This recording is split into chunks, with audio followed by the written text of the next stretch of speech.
Même si la carrière prometteuse de Rashford n'était pas censée se finir comme ça, il faut savoir que durant son enfance, il avait quasi aucune chance de devenir footballeur. Marcus était l'un des 5 frères et sœurs de sa mère célibataire, mais malheureusement le salaire de sa mover ne suffisait pas à nourrir tous les gosses. Du coup, sa mover se sacrifiait pour que tous les gamins puissent manger. Et Marcus petit lui avait dit « Je te promets que je changerai ça ». Et comme beaucoup d'enfants de son âge, Marcus est tombé amoureux de Manchester United, alors qu'il avait seulement 4 ans. C'est ce club qui l'a fait tomber amoureux du football. Il commence donc le foot à 7 ans, un club Fletcher Moss Rangers. Au début, il a commencé comme gardien de but parce que son idole c'était Tim Howard.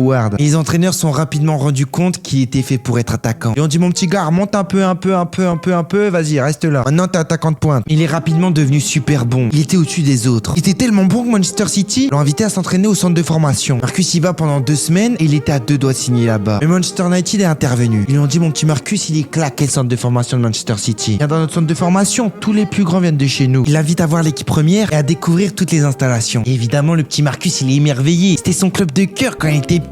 Donc logiquement, il rejoint le centre de formation de Manchester United, le club qui lui a fait découvrir ce sport, ce club qui l'a fait tant rêver. Et du coup, une fois arrivé, il était déterminé à devenir un des plus grands, à devenir le nouveau sud de Manchester United. Mais Manchester United, ils avaient dit au petit Marcus, à 11 ans là, on va plutôt te prendre à 12 ans, qu'on a l'habitude de prendre les gamins à 12 ans. 11 ans, c'est un petit peu trop jeune. Le problème, c'est que sa mère, elle peinait toujours à nourrir tout le monde. Elle a dit Manchester United, vous êtes bien gentil, mais prenez-le tout de suite, il est vraiment bon. Et s'il reste avec moi, il mangera pas à sa faim. Il progresse pas, il aura pas une bonne croissance et tout. Alors faites-le rentrer maintenant, s'il vous plaît. Manchester United dit bon, vous avez raison ma petite dame, on va le prendre maintenant. Donc United accepte et Marcus devient le plus jeune joueur à rejoindre leur programme. À ce moment, il a pas le choix de réussir. Il doit mettre la daronne à l'abri. Et il fait tout ce qu'il faut pour parce qu'à ses 15 ans, David Moyes lui demande de venir s'entraîner avec l'équipe première. Mais sauf qu'il galère, il touche même pas un ballon. Et après 3 ans d'entraînement avec l'équipe première, il est prêt pour jouer un match officiel. Et à ses 18 ans, Louis van Gaal lui fait goûter à son premier match officiel. Pour ce match, United était en 16e de finale et jouait contre Midtjylland. Marcus devait être sur le banc, mais lors de l'échauffement, Martial se blesse, donc Louis van Gaal le met titu. Et lors de son premier match, il inscrira un doublé en seulement 27 minutes. Et lors de son deuxième autre match officiel, il remet un doublé. Cette fois-ci un peu moins rapide en 32 minutes. Et le gamin avec 18 ans. Et Manchester United voyait sa pépite, celui qui allait relever le club. Finalement, après 10 saisons, l'histoire n'a pas été celle qu'on aurait cru qu'elle serait. Et malgré qu'il ait jamais atteint le sommet avec ce club, en dehors du terrain, il a atteint le sommet. Parce qu'il a jamais oublié d'où il venait. Il a fait un jour un geste incroyable dont tout le peuple britannique se souviendra. Parce qu'à un moment, le gouvernement britannique voulait supprimer les repas gratuits en vacances. Marcus, lui qui vient d'une famille pauvre, savait l'impact que ça aurait sur ses familles. Du coup, grâce à son influence, il a dit à Boris Johnson « Attends 2 secondes le sosie à Trump là. Si vous arrêtez ces aides au repas, il y aura 1,3 million d'enfants qui crèveront la dalle. C'est ça que tu veux, Boris ?» Et le club le soutient dans sa démarche. Et finalement, grâce à l'action de Rashford, le gouvernement finit par faire marche arrière. Boris appelle Rashford et lui dit « T'avais raison mon petit Marcus, j'ai pas connu ce que t'as connu, ça devait pas être facile, du coup on a annulé l'amendement. »